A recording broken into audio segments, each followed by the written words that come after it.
Hi, my name is Mayowa Adejumo. Han has done the introduction, so I'll go straight to the webinar that we've been waiting for.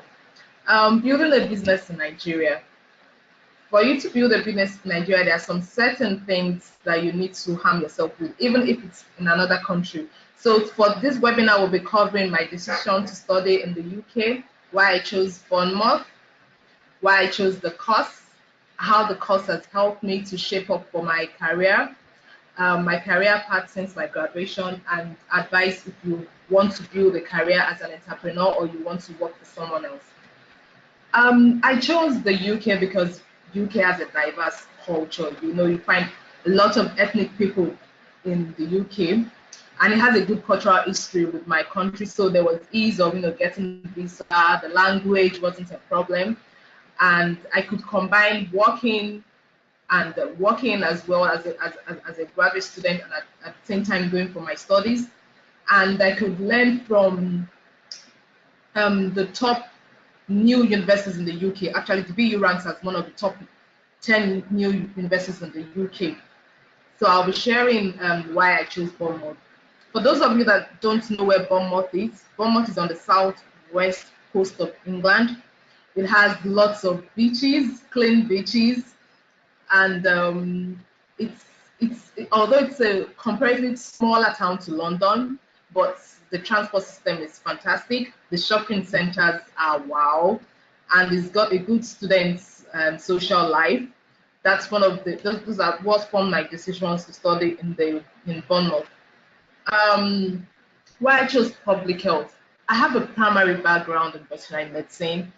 After my first degree, in my country, it's mandatory that you have to do a 1-year service to for you to know how to go about you know working properly when you finish your graduation, and for you to feel the work 1-year experience, so you decide for yourself, is this something I want to do for the rest of my life? So after the first 1 year, I decided that no, I didn't want to be a clinician. I would like to work more closely with human health, how food and other basic things affect human health and their social well-being. So I chose public health, and that has shaped my career path up to date. My study experience, I learned to do things myself, to do the research. I learned about new things like plagiarism. I had to be careful, even though I was sharing people's ideas and their experience. I had to relate it in such a way that it was ethical. So there were rules that you had to go by, and then it also taught me self-confidence. I mean, I knew what I wanted to do. I knew how I wanted to do it, and at the same time, I knew what I was going for. So that's built my passion for excellence. I mean, I felt like a researcher when I went to the libraries, go online. If I wanted something that wasn't available, all I had to do was go to the library and access it. And it also builds intercultural relationships, because in my class we had students from other countries as well, and you got to learn about case studies from other countries, how health, how social amenities affected people's health, access to health, women health, gender health. I mean, it was an amazing experience for me. And I didn't only study in Bournemouth, I had a social life as well.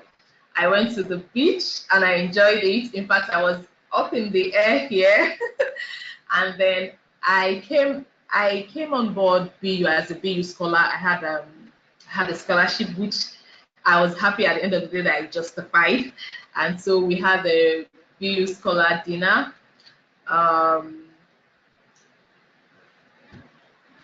We had a BU scholar dinner, and I also have a picture here showing one of my classmates who is actually from Turkey. His name is Murat.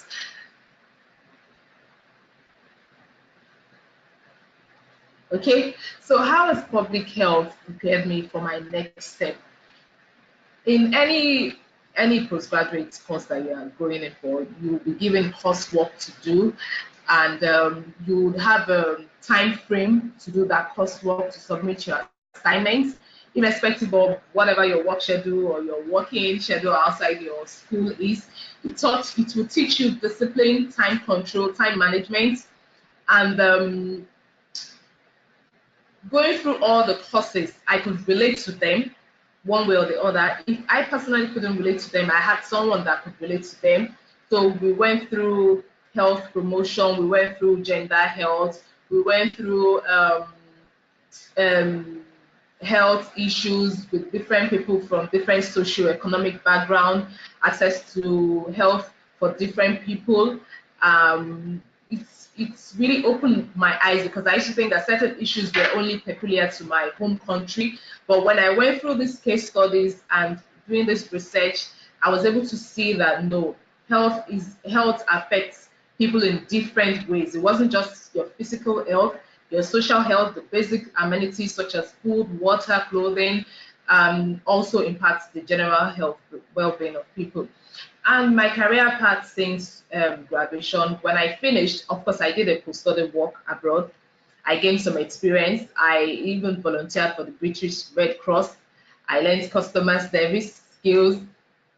I worked as a healthcare assistant. I learned how to, how to maintain, how to preserve people's dignity.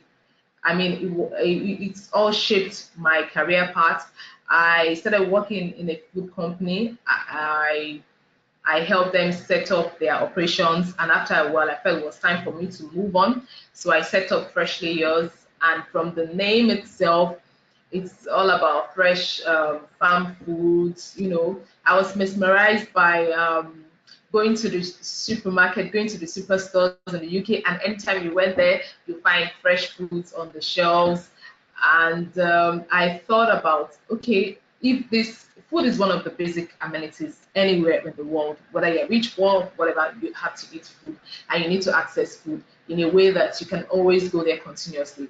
So I thought about what I could do that could cut across, people from different walks of life, and I chose to focus my attention in fresh food retailing. And I built up from that. I started from a farm, I built up into retailing, and recently I've gone into natural skincare.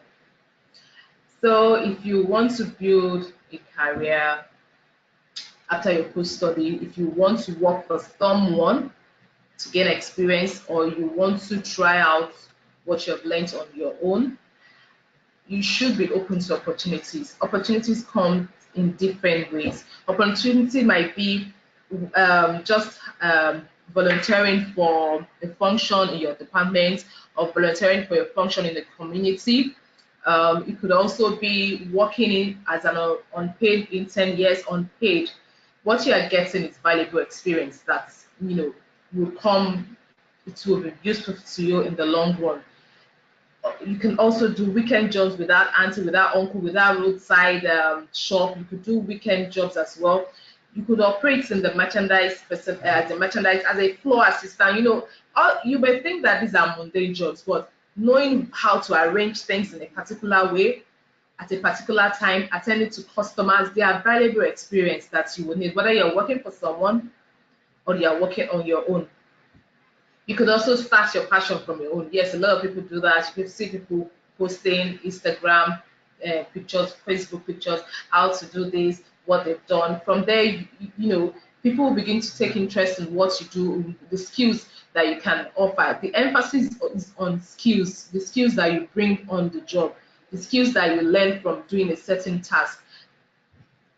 And if you feel that, okay, you've made up your mind, you know what you want to do, you could follow people that are in your similar field, your area of interest. You could follow people on Facebook, you can follow people on LinkedIn, you can follow people on Instagram.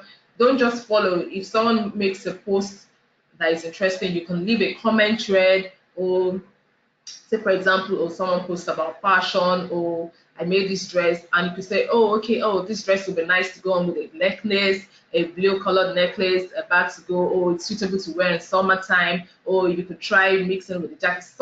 You should just be, don't just follow people only. You also need to contribute to topics of interest.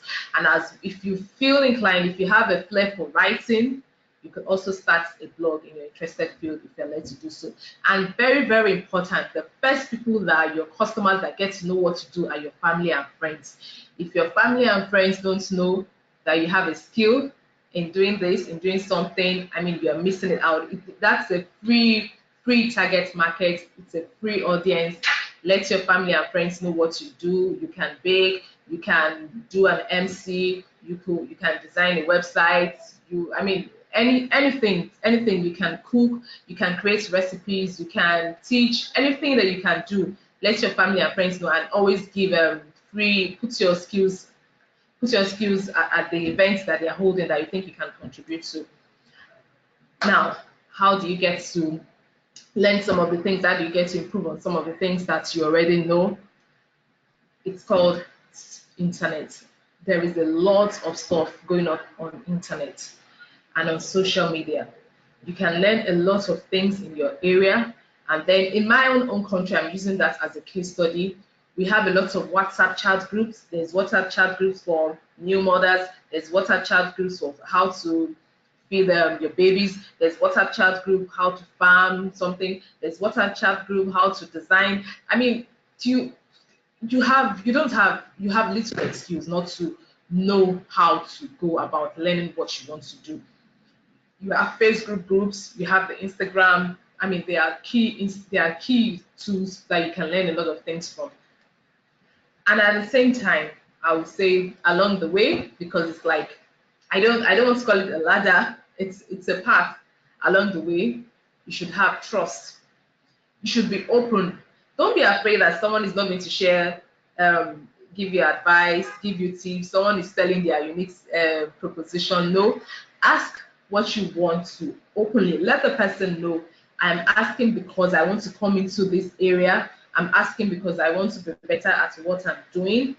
Share your challenges. Share your challenges in the form of messages on WhatsApp. I did that. For example, this year, I had a challenge with delivery and I had tried all I could. So what I did was I created a post on, oh, I'm having a challenge. Sharing your challenge. I'm having a challenge with logistics, and I tagged my competitors. And honestly, I have 3 dispatch companies that we use now. I didn't know them before.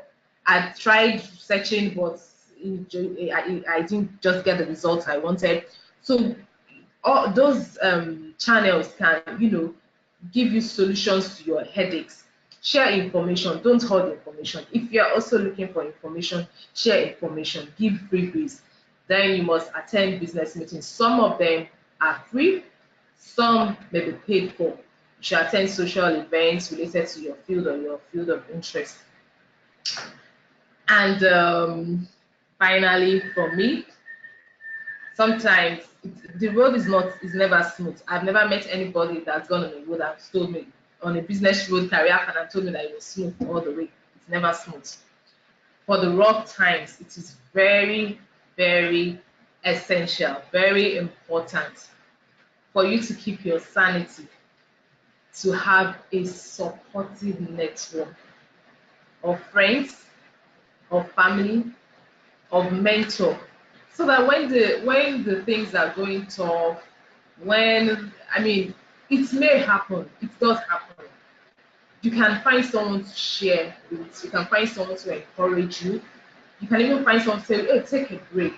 We all need to do it. So I hope I wasn't so fast with my webinar. Please, you can put down your questions. That's the end of my slide. So